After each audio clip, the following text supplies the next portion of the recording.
Please এমন করো না। অনেক প্রচেষ্টার পর অবশেষে আজ তোমাকে পেয়েছি। পেয়েছি মানে কি? পেয়েছি মানে কি রেজওয়ান? আমরা শুধুই বন্ধু। এর আগে তুমি কিছু ভাববে না, তবে তুমি কষ্ট পাবে। কষ্ট দেওয়ার মতো নেই না। আমি কষ্ট দিতে পারি। দেখো, তুমি এমনটা করলে আমাদের বন্ধুত্বটা থাকবে না। তুমি সারা জীবনের জন্য আমাকে হারাবে। তোমাকে হারিয়ে ফেলা মানে নিজের হাতে নিজের কলিজা ছিঁড়ে ফেলা, নিজেকে অবশ করে দেয়, নিঃস্ব করে দেয়। আমার বিয়ে ঠিক হয়ে গেছে।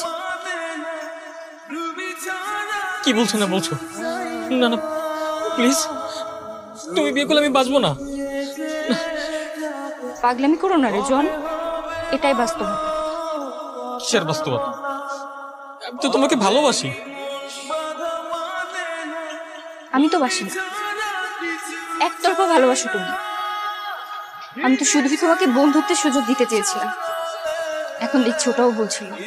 তোমার সাথে আর যোগাযোগ নয়। প্লিজ এমন করো না। এবার আমাকে স্ট্রিক্ট হতে হবে, না হলে তোমার পাগলামি বাড়তেই থাকবে। আজকের পর আমাদের আর দেখা হবে না। ভালো থেকো। ওকে, আমরা জাস্ট বন্ধু হিসেবেই থাকবো। তবু প্লিজ যাও। তোমার সাথে আমার আর যোগাযোগ রাখা সম্ভব। আমি মেসেজ করতেই থাকবো। সারা রাত মেসেজ দিলেও আমি তোমার মেসেজে রিপ্লাই দিব না। এরপর কি হবে? এরপর প্রত্যেকদিন শুনবে আমি মারা গেছি। আপনি জানেন, একটা ছেলে তার ফোনের ওয়ালপেপারে একটা মেয়ের ছবি কখন রাখে? তাকে আমি প্রথম যেদিন দেখেছি সেদিন আমি স্থবির হয়ে গেছি। আমি তাকে ভালোবেসে ফেলেছিল।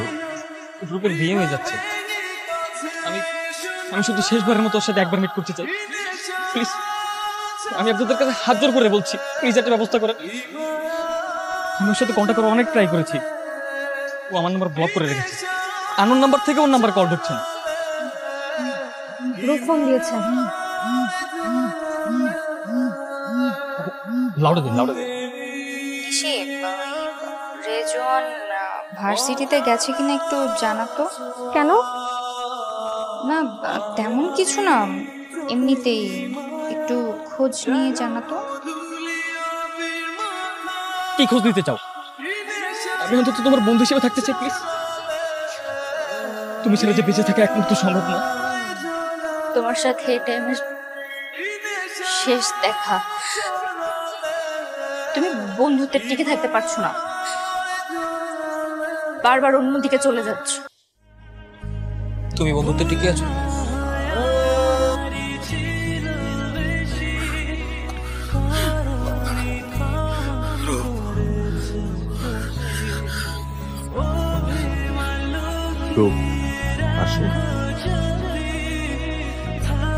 আসো, হাসমুখ রাখো, হাসমুখ সবাই দেখছি। আমি বাধা দেব না, একবার বলে চাই কেন আমার বলে না। ও প্রিয়া, ও প্রিয়া,